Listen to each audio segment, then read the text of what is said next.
Carne, o segredo da carne kasher e seus derivados. Hoje vamos falar de carne.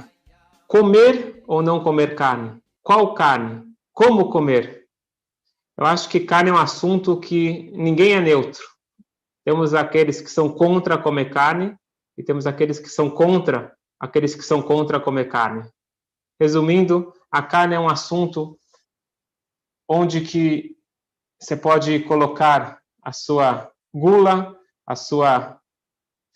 o seu descontrole, ou pode ser algo que você evita por motivos de saúde, por princípios. Mas o que a Torá, o que o judaísmo fala sobre a carne? É interessante que a carne, ela faz parte da evolução da humanidade. Se você observar vou colocar aqui para vocês o gráfico. O mundo foi criado, obviamente, no ano zero. Quer dizer, desde a criação de Adão até Noé, nós estamos falando aqui de 1657 anos. O dilúvio foi no ano 1656 e finalizou no ano 1657. Era proibido comer carne. Todos eram vegetarianos. Ninguém comia carne. Pós o dilúvio, no ano 1657, Noé, ele sai da arca e Deus fala para ele, a partir de agora você vai poder comer carne. Quando fala você e toda a humanidade. Porém, não pode comer, no entanto, você não pode comer carne com sua vida, que é o seu sangue. Isso significa que não se pode comer Ever Minachai. Ever Minachai é a 7ª mitzvah dos não-judeus, os Bnei Noach. Todos os não-judeus, eles têm 7 mitzvot, as 7 mitzvot universais. Nesse caso, a única exceção para um não-judeu em relação à carne é comer Ever Minachai. Ever Minachai significa a carne, o pedaço da carne do animal, que ela foi tirada, foi cortada antes do animal estar totalmente morto. Eu sinto informar que, pelo menos na época que eu estudei, pode ser que já mudou o processo. Aqui no Brasil, o processo era justamente esse, que eles já começam a cortar antes do animal estar totalmente morto. Portanto, a carne não kasher é proibida, inclusive para não-judeus.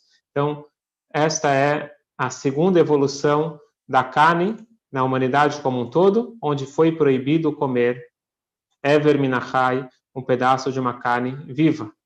E o terceiro ponto foi no Sinai.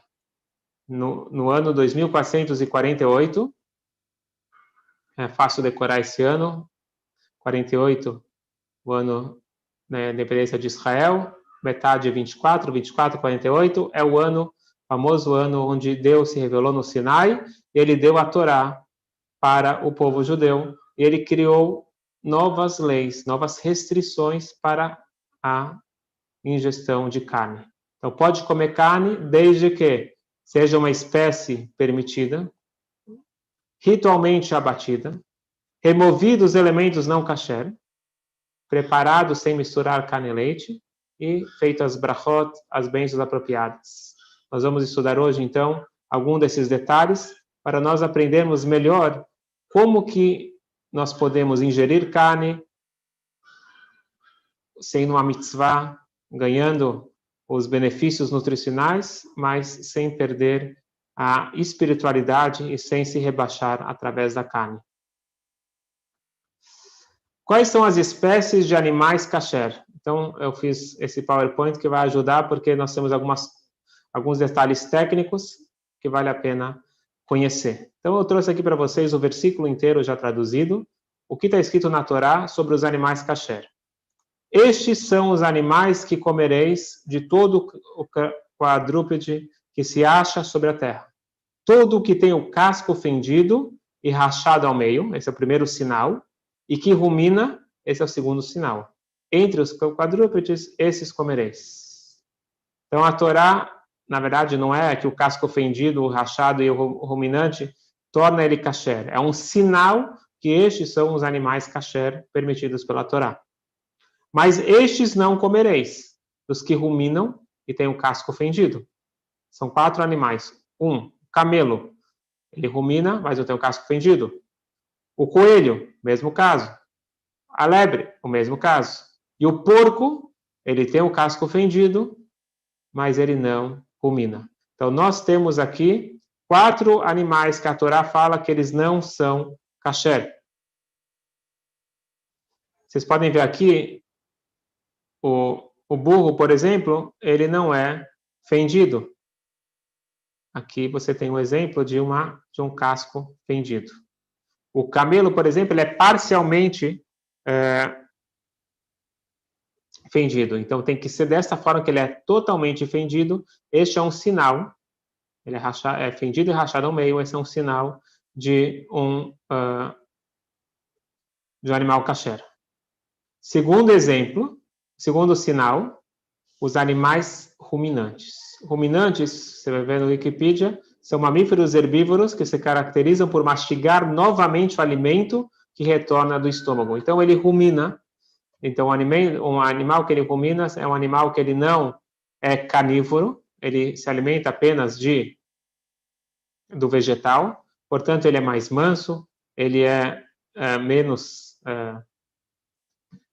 ele tem menos as características negativas que nós vamos poder absorver na hora que nós os alimentamos. Então, esses são os 2 exemplos, os 2 sinais de animais kasher.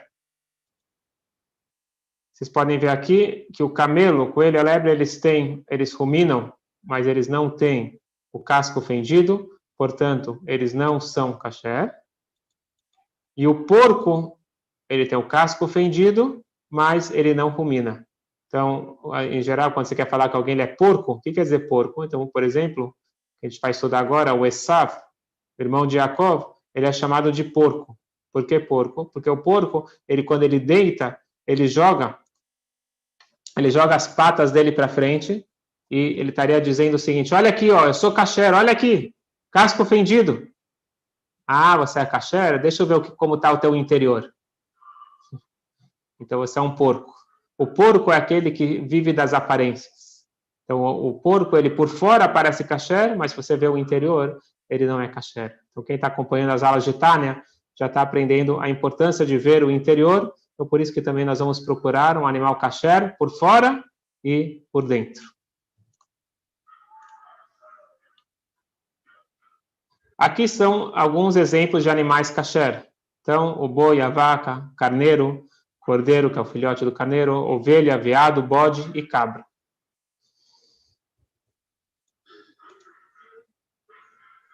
Isso a gente falou agora dos animais. Agora as aves. Quais aves são kasher? Se você lê na Torá, a Torá não fala quais aves são kasher, porque ela não coloca nenhum sinal para ave kasher. O que a Torá ela faz? Ela lista as 24 classes de aves não kasher.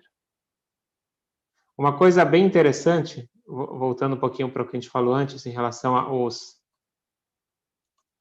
animais, é interessante que a Torá, você vê como que as pessoas querem às vezes falar que a Torá é a lei de Moisés. A Torá, se fosse a lei de Moisés, ele não ia se arriscar a escrever. Estes são os únicos animais que você vai encontrar em toda a face da Terra, nos novos continentes que estão para ser descobertos. Você nunca vai encontrar um outro animal, a não ser esses 4, que tenha um desses 2 sinais. Então, essa é uma das provas, a gente não precisa de provas, mas para quem quer provas lógicas, que a Torá é divina, que para saber que nunca na história você vai encontrar em nenhum lugar do mundo um outro animal não com um dos sinais, exceto esses 4.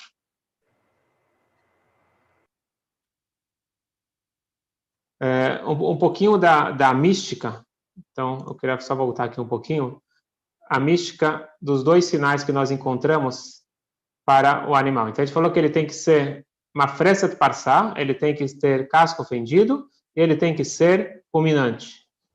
Então a gente disse que você é o que você come. Então temos que aprender a ter o casco fendido. O que quer dizer ter o casco fendido? Não ser uma pessoa que não consegue ser maleável. O judaísmo nos ensina ao equilíbrio. O equilíbrio é quando você pode ir para a direita e para a esquerda. Lógico que dentro dos parâmetros da normalidade, dentro do que é correto, mas você tem que aprender também, às vezes é generosidade, às vezes é disciplina. Fazer esse equilíbrio, esse é um sinal de uma pessoa kasher, isso a gente ganha aprendendo do casco fendido. E o ruminante, o que nós aprendemos do ruminante? O ruminante é aquele que rumina. A gente fala isso aqui em português. Ruminar quer dizer que você pensa e repensa e você não age por instinto. Isto são apenas algumas dicas que eu tinha me comprometido a colocar dentro das leis, um pouquinho das dicas da mística. Tem muito mais coisa, muito mais profundidade, mas só um pouquinho para a gente ver o que está por trás dessas mitzvot. Obviamente, a gente não compra o kasher porque faz bem para a saúde, como nós já falamos, saúde física, também, mas não é por isso. E também, nós não compramos o kasher porque faz sentido lógico. Mas o próprio Maimônides fala que é bom para nós entendermos, porque quando a gente entende, a gente vibra mais, a gente participa mais, então é importante entender. Então, o objetivo desse curso é entender a técnica e entender um pouco da profundidade. Mas voltando aqui para as aves. A Torá, ela não dá nenhum sinal. Acho que estava me falando. O Rabino. E fica um pouco complicado. Minha mãe, a gente viu, só não entendo por que no momento que a Torá fala, estes são as classes de aves não kasher, significa que todo o resto é kasher. Mas será que a gente sabe exatamente identificar quais são as classes? Então, aqui estão os nomes, as figuras, depois eu vou mandar para vocês o PowerPoint. Esses são os 24 classes de aves não kasher. Porém, coitada, está nessa luta, teve ajuda. Primeira coisa, e eu tentei. A tradução, então, se você abrir um Chumash, provavelmente vai estar traduzido essas classes de animais. Mas não é exato. Por isso que tem tradutores mais responsáveis, eles preferem não traduzir. Eles deixam eles apenas colocam o transliterado, porque quem te disse que é exatamente como que você traduziu? Os nomes científicos, eles também são sujeitos a mudanças. Portanto, na prática, nós só comemos aves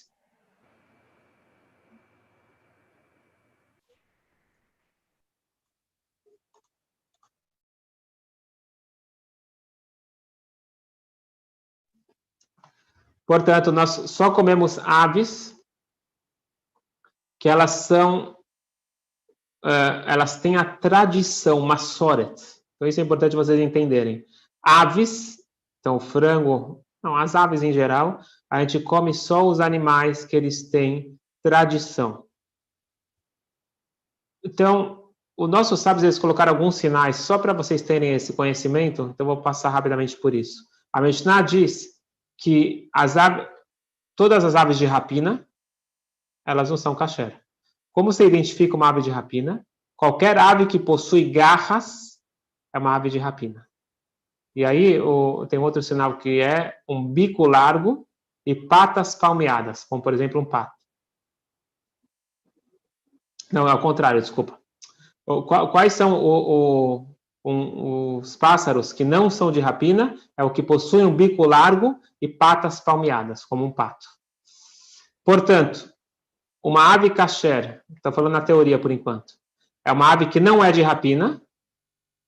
A gente colocou aqui os sinais, bico largo e patas palmeadas, e tem um papo e uma moela que pode ser descascada. Então, só para vocês conhecerem o que está no Talmud sobre os animais, sobre sinais de aves kasher. Porém, na prática, nós comemos apenas as aves que elas têm a tradição, a masoret, que elas são kasher. Quais são as conhecidas? É a galinha, o galo, a galinha, pato, ganso, peru, e a pomba também é kasher. Não é essa pomba que tem nas praças, na rua, mas sim o pombo limpo, original, que inclusive era trazido no templo como oferenda. Um caso que é controvérsia é a codorna. Então, será que codorna tem tradição de ser kasher ou não? Isso está numa discussão entre os legisladores e acredito que a maioria dos legisladores dizem que a codorna não é kasher, portanto, nós não comemos nem a codorna e nem os seus ovos. Espero que até aqui esteja claro, se não, podem escrever no chat. Se tiver alguma pergunta relacionada ao que nós falamos até agora, eu posso explicar melhor. Vamos passar agora para a shechita. Então, tanto as aves como os animais, elas precisam passar por um abate ritual. Abate ritual, vocês estão vendo aqui a foto, essa faca chamada relef, que é a faca especial para o abate ritual. Tem um treinamento todo para a pessoa, o shochet, saber fazer a shechita. Ela tem que estar totalmente lisa, essa faca. Se essa faca tem alguma imperfeição, ela não é kasher. Então, por isso que o shochet, ele costuma ter a unha um pouco mais longa, porque é com a unha que ele faz a verificação se não tem nenhuma imperfeição na faca. Esse é um treino para ele aprender. E, novamente, para isso serve para o animal não ter sofrimento. Todo o objetivo da shechita é você fazer o menos impactante para o animal. Então, isso daqui também para quem quer saber de questões de saúde. Então, quanto mais rápido é feito o abate e sem trauma para o animal, menos hormônios ele libera e é mais saudável a carne. Então, fisicamente também, a carne kasher é mais saudável, porque é feito com uma faca totalmente afiada, o mais rápido possível, para o animal não sofrer.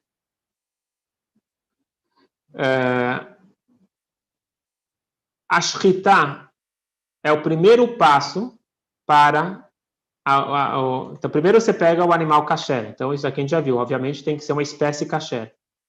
Para esse animal kasher estar pronto para o consumo, ele tem que passar por algumas etapas. Etapa número 1, shechita, é o abate ritual.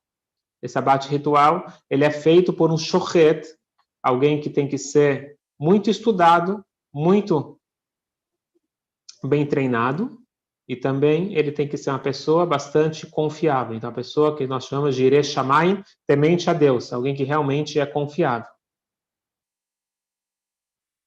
A gente busca uma pessoa que tenha um grau de elevação maior. O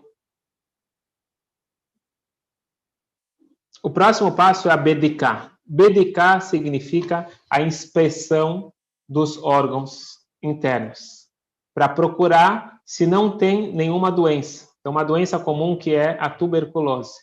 Então, eu já fiz isso no meu treinamento como rabino, não precisava, mas por curiosidade eu participei de uma shechita.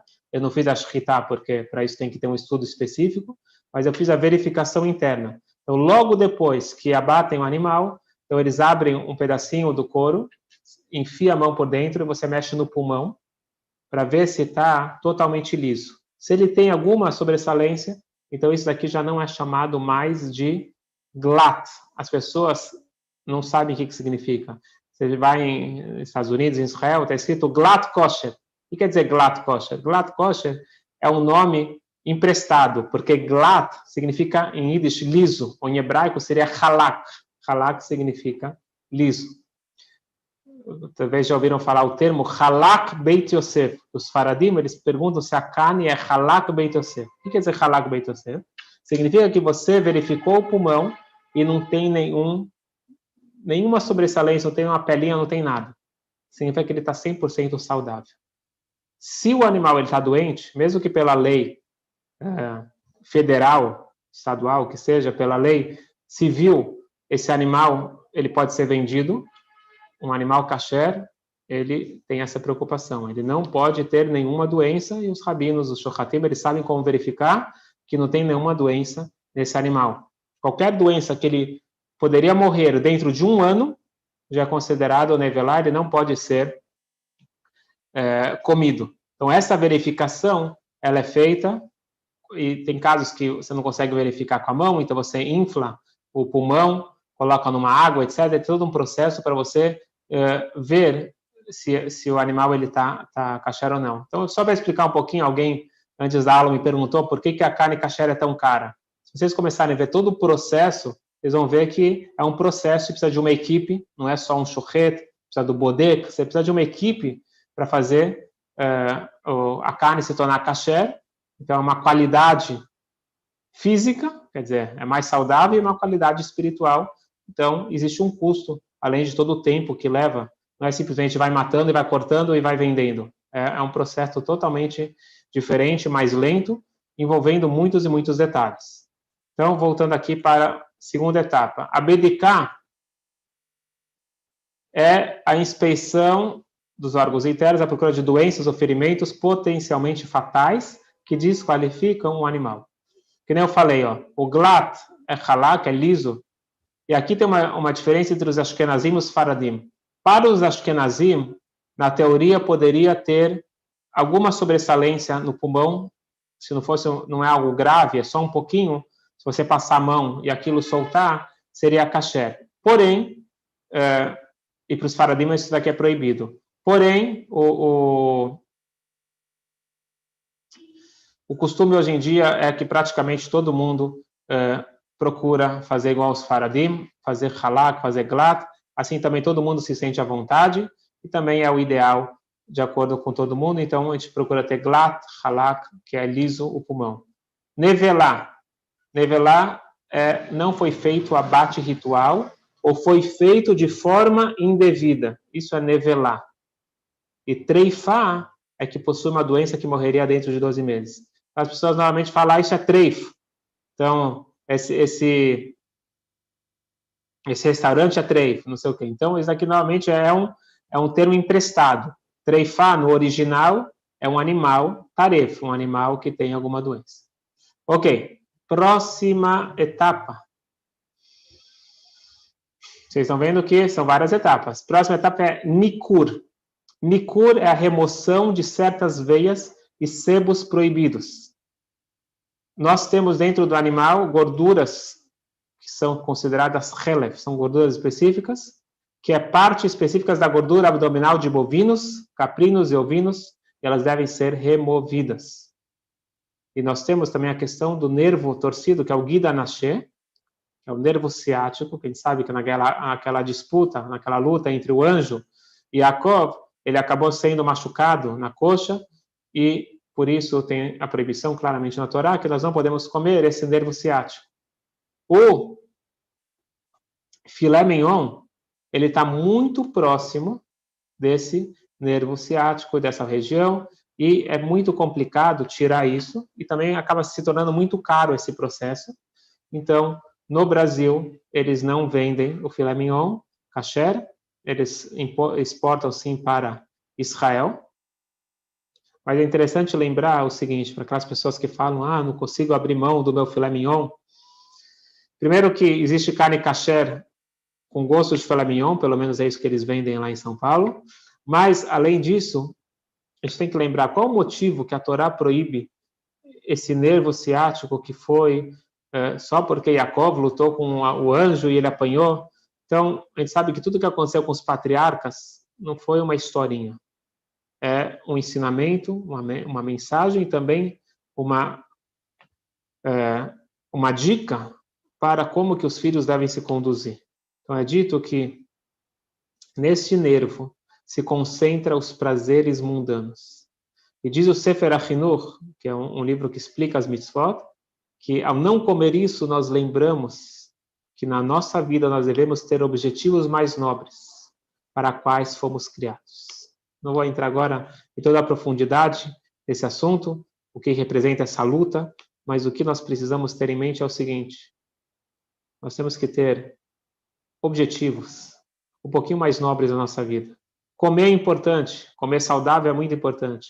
Agora, comer por prazer, isso pode nos rebaixar, nos tornar pessoas mais arrogantes, pessoas mais insensíveis. Então, a ideia da alimentação é buscar uma alimentação saudável para o corpo e para a alma. Então, a gente podia repensar, se a gente precisa ter a melhor carne do mundo, ou a gente pode comer, talvez, a carne boa, bem preparada, mas talvez não a carne mais mole, mais especial do mundo. Nós vamos agora para a quarta etapa. A quarta etapa do processo é melichá, é o salgamento da carne para remover o sangue. Então, é proibido comer sangue, não comereis sangue de ave ou quadrúpede, quer dizer, do peixe é permitido, do ser humano é proibido. Então, por exemplo, se está sangrando, tem gente que gosta de ficar lambendo o sangue, isso é proibido, a gente não pode comer sangue humano também. Se está dentro da boca, está sangrando a gengiva, você pode engolir, mas se já saiu, está fora da boca, você não pode comer. Então, a gente não pode comer sangue.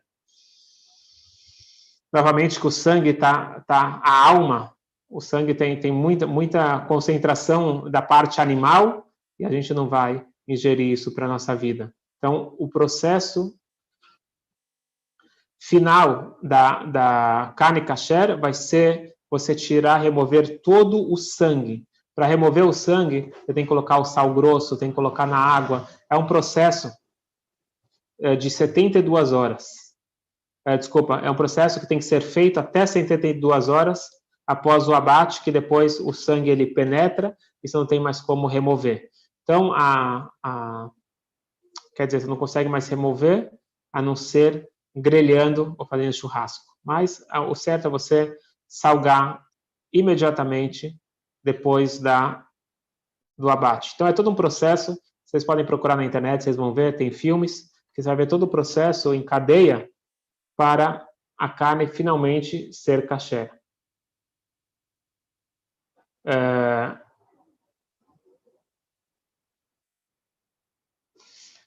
Um detalhe é o fígado. O fígado, ele concentra muito sangue. Então, o fígado ele não pode ser apenas salgado. Ele precisa ser também grelhado. Salgado e grelhado. E, antigamente, as pessoas compravam o fígado no açougue e tinha que grelhar em casa. E preparava aquele fígado batidinho com ovo, etc. Mas preparava em casa. Hoje em dia, o fígado já vem kasher, ele já vem pronto do açougue para não ter perigo.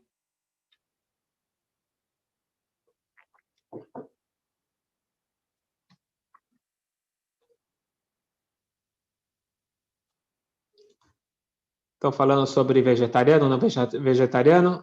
Vamos deixar para o final da aula, a gente pode falar sobre isso. Vamos compartilhar aqui. Nós vamos agora, a gente já passou pela parte mais complexa. Espero que vocês entenderam, agora vai ficar um pouquinho mais fácil.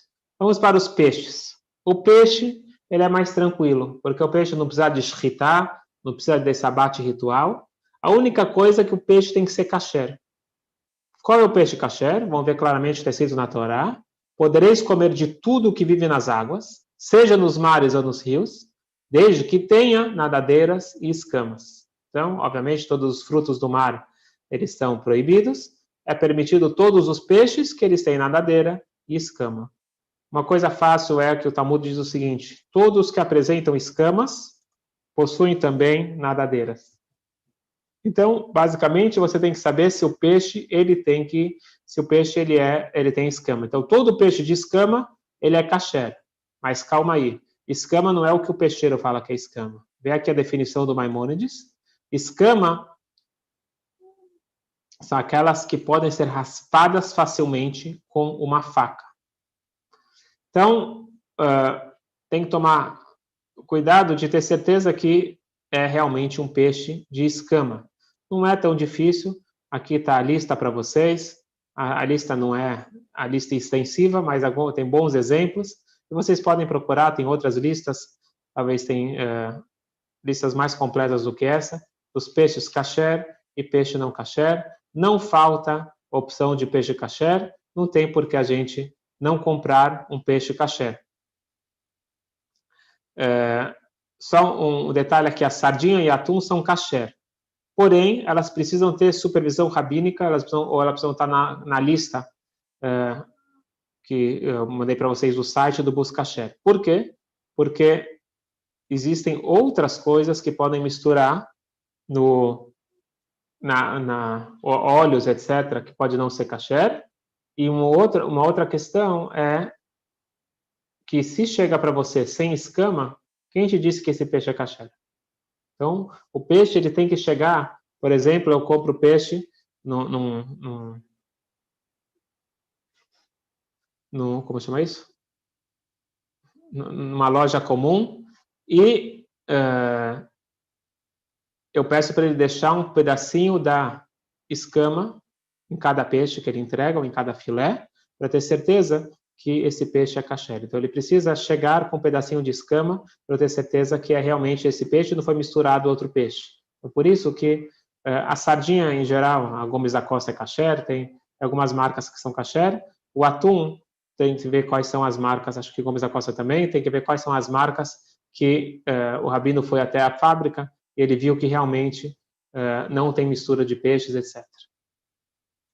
Vou pedir para deixar as perguntas para o final. Se Deus quiser, a gente vai abrir para perguntas e pretendo responder todas as perguntas, se Deus ajudar. Insetos. Está escrito claramente na Torá que tem vários tipos de insetos que eles são proibidos. Então, tem os gafanhotos, animais rastejantes e insetos. Aqui vocês estão os exemplos de Sheretz Aov. São as criaturas que voam. Não sei se vocês sabem, mas a única classe de insetos que tem espécies kasher são os gafanhotos. Então, tem algumas espécies dos gafanhotos que sim são kasher, mas, novamente, vai entrar naquela questão que eu falei sobre tradição. Tem tantos tipos de gafanhoto, quais são os kasher, quais não são? A maioria dos legisladores não permite comer nenhum gafanhoto, na dúvida.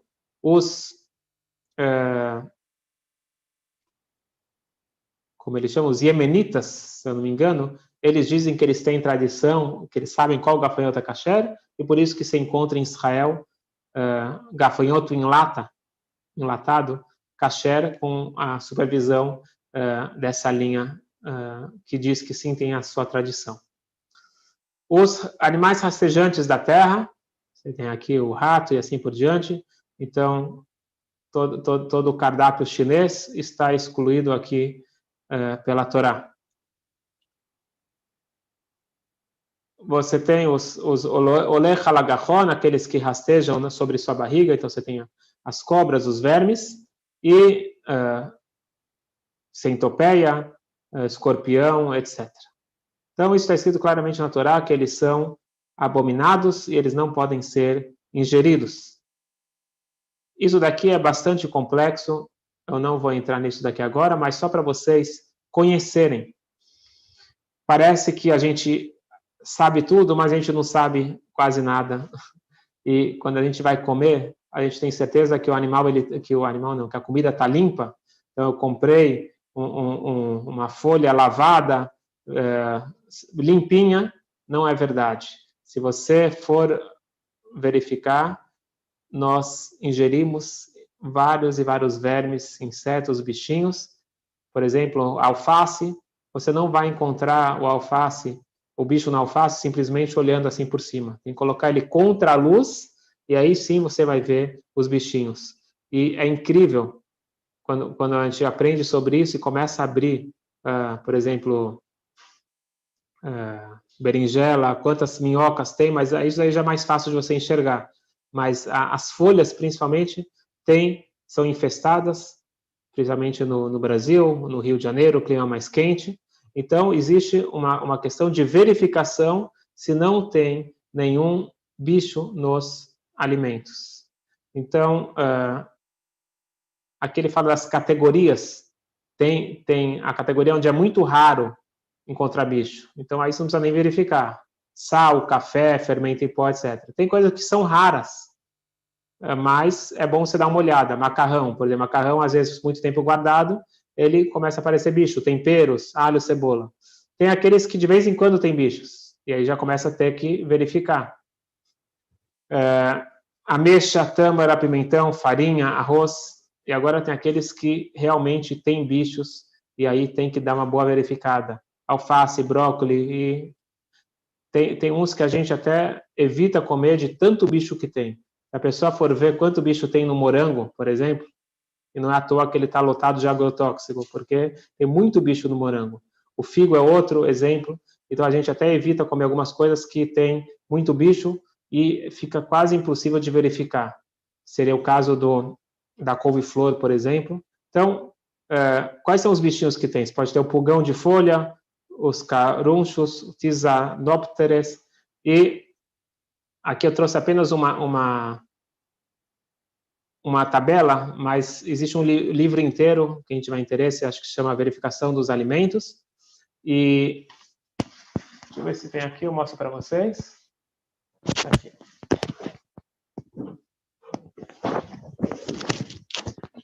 Verificação dos alimentos segundo a Torá. Então, esse livro, ele traz alimento por alimento, e ele vai mostrar quais são os bichos que podem ter em cada alimento e como faz para tirar esse bicho para verificar. É bem interessante, e com isso você vai ter uma comida limpa e kasher.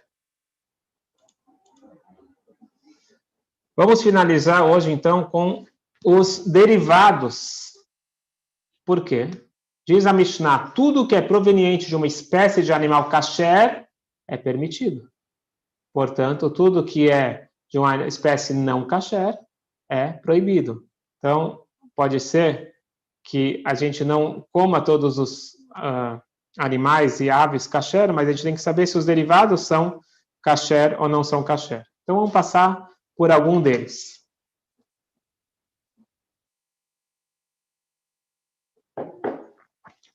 Os ovos. Os ovos, eles são um derivado do animal. Se o animal é kasher, então a galinha é kasher, então o ovo é kasher. A codorna é kasher ou não? Então depende. Se ela for kasher, o ovo de codorna vai ser kasher. Se ela não for kasher, o ovo não é permitido. Tem mais um detalhe, já que a gente está falando de ovo. A gente tem que verificar se não tem nenhuma manchinha de sangue. Se tem uma mancha de sangue no ovo, isso já é o início de uma fecundação, pode ser o início de uma nova vida, então já se torna proibido comer o ovo e nós descartamos esse ovo. Então, isso, como a gente verifica? Se coloca num copo transparente, numa vasilha, e você vê se tem uma gota de sangue, e aí você descarta. E por isso que a gente procura evitar ovos de casca escura e ovos orgânicos, que tem mais probabilidade de conter manchas de sangue. Talvez seja mais saudável os outros ovos, mas na prática, a gente, se quiser, pode usar também os outros ovos, mas aí vai ter uma perda maior. Próximo, leite. Então, leite, o animal é kasher, o leite é kasher. O animal não é kasher, o leite não é kasher. Então, agora eu quero explicar para vocês, muita gente não sabe o que significa a lista amarela. As pessoas falam, explica o que é essa lista amarela. Então, eu fui lá no Busca Kasher, no BDK, tem a lista verde e a lista amarela. O que quer dizer lista amarela? O leite, para ser kasher, ele tem que ser de um animal kasher. Chegou para você um leite na tua casa. Está escrito na embalagem, é kasher, é leite de vaca. Quem te garante que não foi misturado um pouco de outro leite? Então, nós consumimos, e foi criado o conceito de Halav Israel e Halav Stam ou Halav Akom. O que significa Halav Israel? Halav Israel é um leite que tinha um mashgiach, tinha alguém supervisionando a ordenha do leite, e com isso ele te fala, o leite é kasher, é leite só de vaca. Então, ele foi embalado na minha frente, é um mashgiach. Como existe mashgiach num restaurante, existe um mashgiach numa indústria, que é o supervisor. Então, essa supervisor constante rabínica torna aquilo Halav Israel. Eu trouxe para vocês aqui um exemplo de um chocolate de Israel. Está escrito Dairy Halav Israel. Quer dizer, Halav Israel, que tem essa constante supervisão rabínica. Halav Stam. O que quer dizer Halav Stam? Halav Stam significa que é algo que foi produzido por uma empresa, por uma indústria. E existem leis. Se se o governo descobrir, a fiscalização descobrir que essa empresa está misturando ingredientes ou está colocando coisas que não estão descritas na embalagem, vai ser processada. Então, a gente confia que as pessoas seguem a lei. Então, na década de 50, 60, nos Estados Unidos, não era fácil você conseguir um leite kasher, um leite Halav Israel. Então, era Moshe Feinstein, era o grande legislador da época. Ele disse o seguinte: já que você não consegue leite kasher e você quer tomar leite, não tem leite, precisa dar leite para as crianças, etc., e não tem leite, então confie nas indústrias. Mas, obviamente, o ideal é você consumir o leite kasher. Então, infelizmente, as pessoas pegaram essa leniência e falaram que foi permitido para sempre. Tem que deixar bem claro que isso não foi permitido para sempre. Isso foi permitido no momento, numa cidade, num lugar onde não tenha disponível. Então, numa cidade onde você tem disponível o leite kasher, obviamente que você deve preferir o leite kasher. Porém, isso acabou se tornando algo onde você vai encontrar OUD, que quer dizer OUD. Então, OU é a marca kasher mais famosa que existe, é o certificado kasher mais famoso que existe. O D, que tem do lado, é Dairy, quer dizer que não é Halav Israel. Aqui no Brasil você tem o BDK, que fez o LKB, a lista amarela, que vai entrar justamente, está vendo aqui pequenininho escrito, Halav Stam. O que quer dizer Halav Stam? Ele é um Halav que não é Israel, não tem a supervisão rabínica. Portanto, ele é bom para você começar. Alguém que não come kasher, quer começar a comer kasher, ele começa com isso. Então, se você abrir a lista lá do Bus Kasher, você tem praticamente tudo disponível kasher, exceto carne, você tem tudo kasher. Por quê? Porque você tem lá opções de leite, de queijo, etc.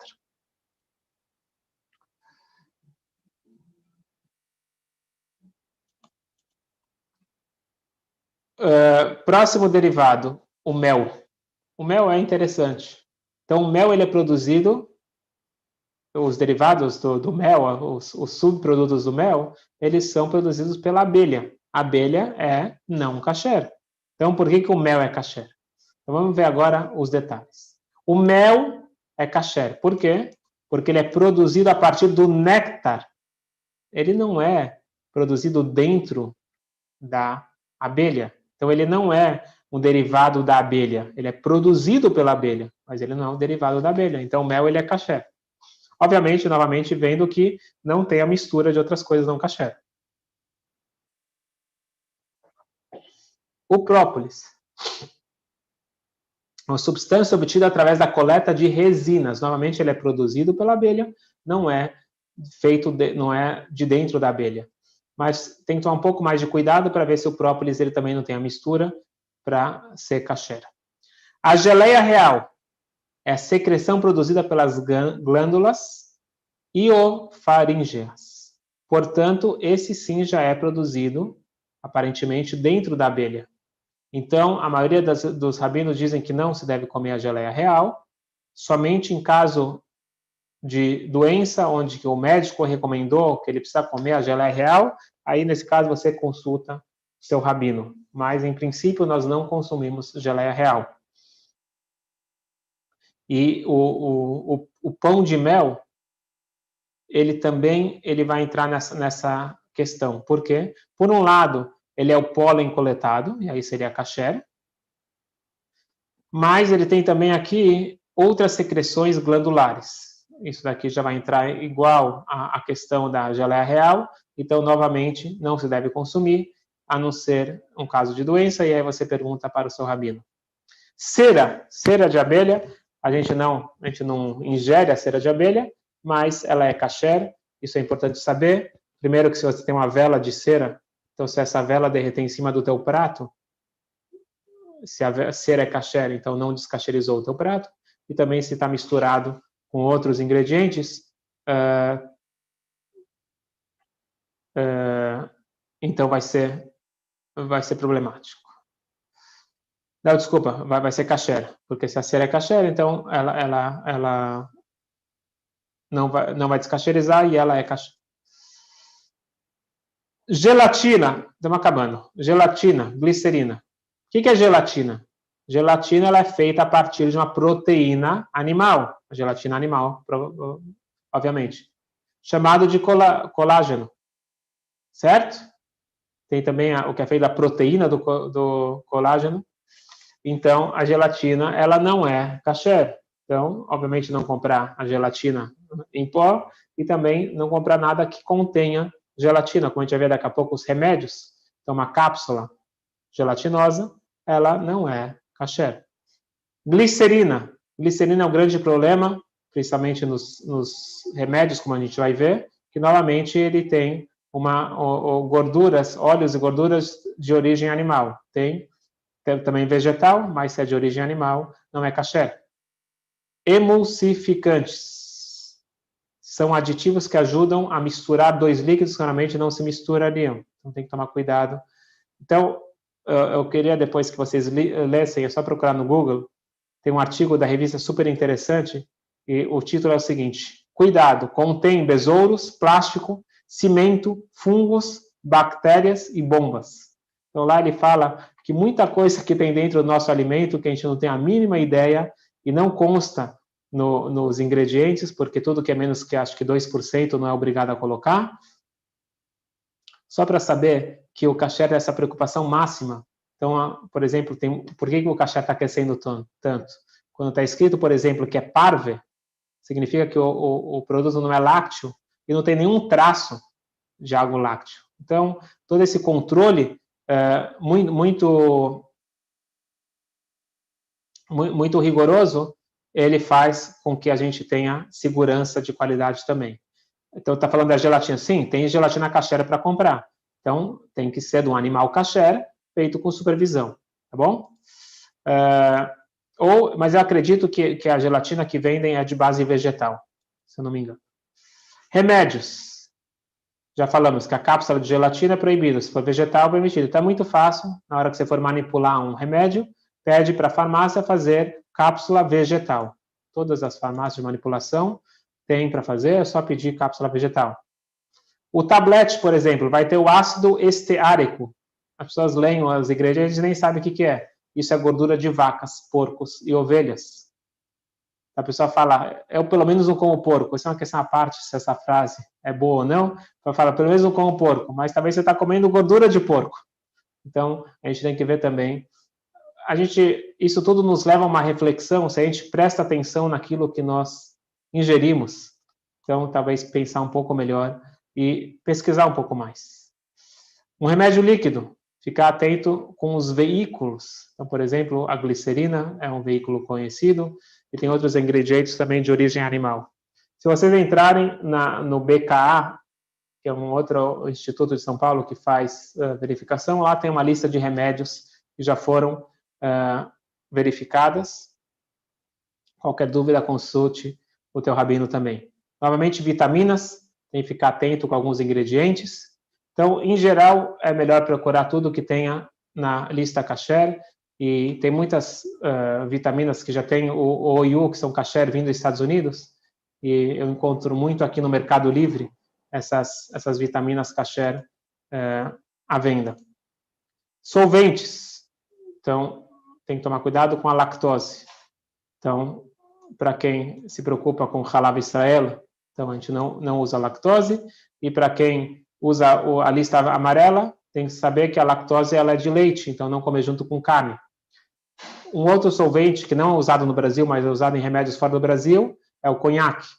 Então, ficar atento. Remédios homeopáticos. Então, quando ele é feito à base animal, a gente tem que procurar um substituto. Então, por exemplo, o apis, ele é feito da abelha, então a gente costuma usar o apizino, que vai ser permitido. Florais. O brande de uva é o conhaque, então ele não é kasher. Resumindo a história, nós temos que procurar também a saber se os remédios são kasher ou não são kasher. Mas na prática, se é perigo de vida, não tem dúvida nenhuma que e esse é o único remédio, não tem substituto, então, obviamente, que perigo de vida ele tem precedência. Quando eu falo perigo de vida, não seria só que a pessoa está morrendo. Se a pessoa está doente e precisa de um determinado remédio, aquele remédio não tem outro substituto, então, tem casos, a maioria dos casos é permitido, é sempre bom cada um ter o seu rabino e fazer as perguntas, saber o que pode ou não pode. Resumindo, a nossa aula nós vimos a carne kasher e seus derivados e tudo que está por trás disso, tudo eu não diria, mas bastante coisa que está por trás disso. Eu vou abrir agora para as perguntas, mas primeiro vamos tentar responder as várias perguntas que já se acumularam aqui. Por que o codorna não é kasher? Eu falei que codorna é dúvida se ele tem tradição ou não de ser uma ave kasher.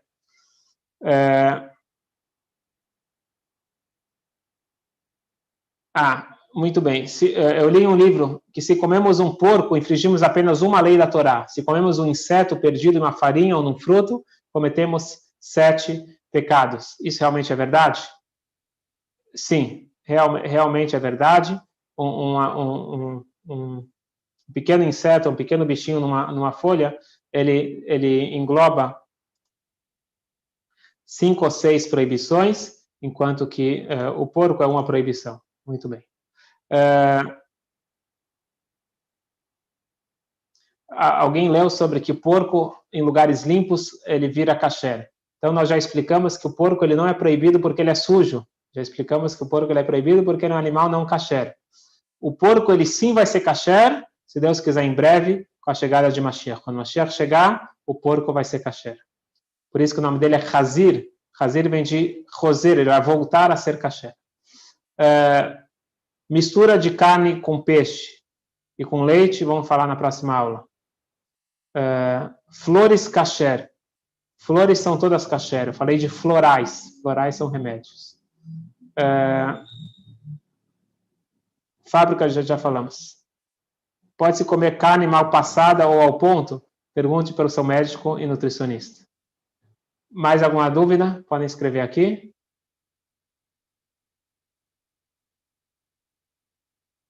Alguém tem mais alguma dúvida? Pode falar, não precisa ter vergonha. Onde pode... Tem que mandar a pergunta em público, que eu não estou lendo aqui no meu celular. Tem que mandar para todo mundo. Onde pode comprar peixe? Peixe pode comprar em qualquer peixaria, mas tem que levar a tua tábua e a faca, porque não pode ser a faca e a tábua usada por peixes não kasher e frutos do mar. Pode ir na feira, e aqui em Copacabana você tem a peixaria Peixoto, lá ele já tem uma tábua e uma faca.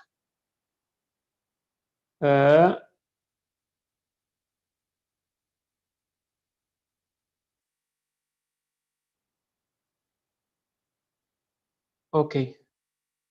Mais alguma dúvida? Várias? Eu vou abrir o microfone, se alguém quiser fazer uma pergunta por voz, falar alguma coisa. Vamos sentir que a gente está numa sala de aula.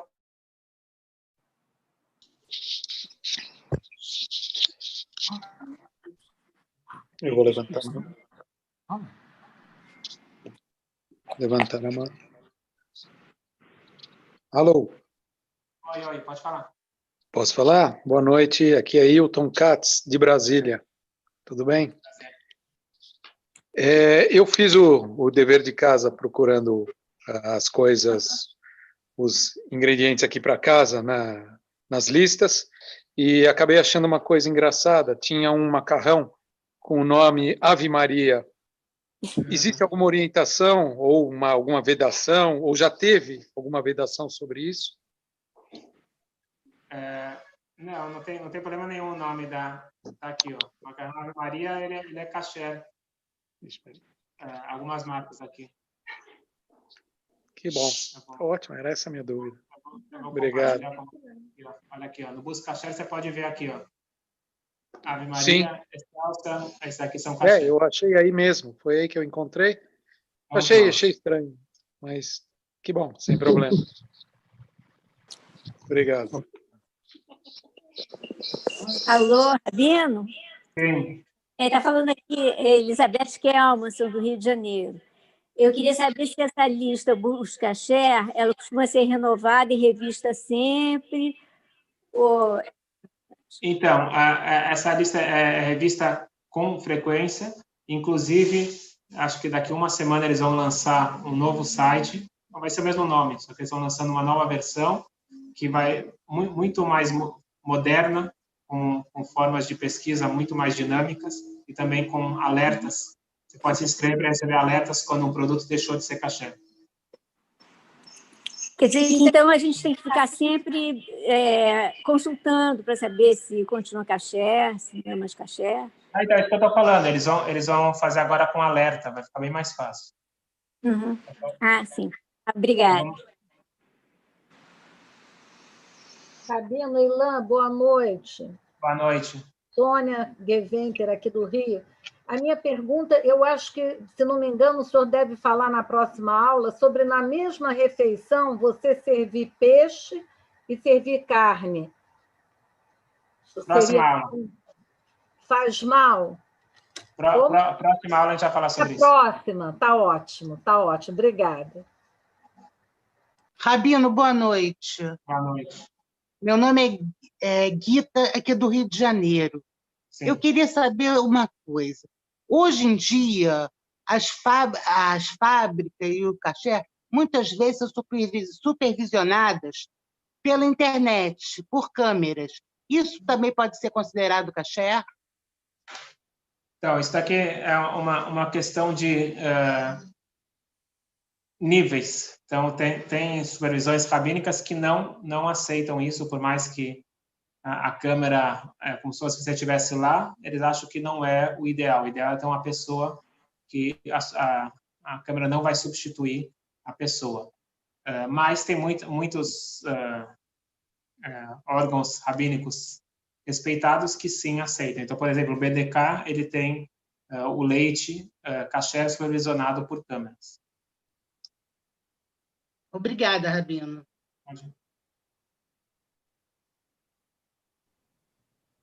Rabino, por favor, é a Débora. Eu não entendi quando você falou sobre o pão de mel. Eu não entendi isso. O pão de mel é derivado do mel. É um pão que eu faço usando mel. Quer dizer... Não. É um dos derivados. Desculpa, eu acho que eu escrevi errado. Não é pão de mel, é pão de abelha. Se eu não me engano, é pão de abelha o nome certo. Tá. Pão de abelha. Talvez seja aquela colmeia, aquele favo, sei lá. Não, é pão de abelha. Eu escrevi errado, é pão de abelha. Tá, porque o pão de mel eu faço com mel e café. Eu vou corrigir aqui. Para Rosh Hashanah tem que comer pão de mel. Outra coisa, eu gostaria de comentar, não sei se cabe, fica à vontade, a questão do YouTube kasher caseiro, que dá para comer muito gostoso. Legal. Além dos ingredientes, seguir lá o... Ótima dica. Kasher caseiro. Kasher caseiro é muito legal, eles são muito animados, são muito divertidos. Boa dica. Legal. Rabino? Sim. É Mordecai. A gente vê no Kosher Place o mesmo produto no supermercado, certo? Tem alguns, tem suco do bem, tem o leite piracanjuba e outros no Kosher Place. Eu posso comprar no supermercado o mesmo produto? Está igualzinho, não tem diferença nenhuma? Boa pergunta. Então, você vai na loja kasher, você vê as mesmas marcas, só que um tem selinho e o outro não tem selinho. Exato. Esse selinho faz toda a diferença. Então, por exemplo, você tem aqui o Fiore. Fiore é uma marca conhecida e tem em todos os lugares. Só que o Fiore Kasher, o Rabino Berkes vai até a fábrica, faz um lote supervisionado e coloca o selinho. Então, não adianta ter a mesma marca, tem que ser aquele com selinho. Mas no Busca Kasher você encontra aí milhares de produtos que não precisam de selinho.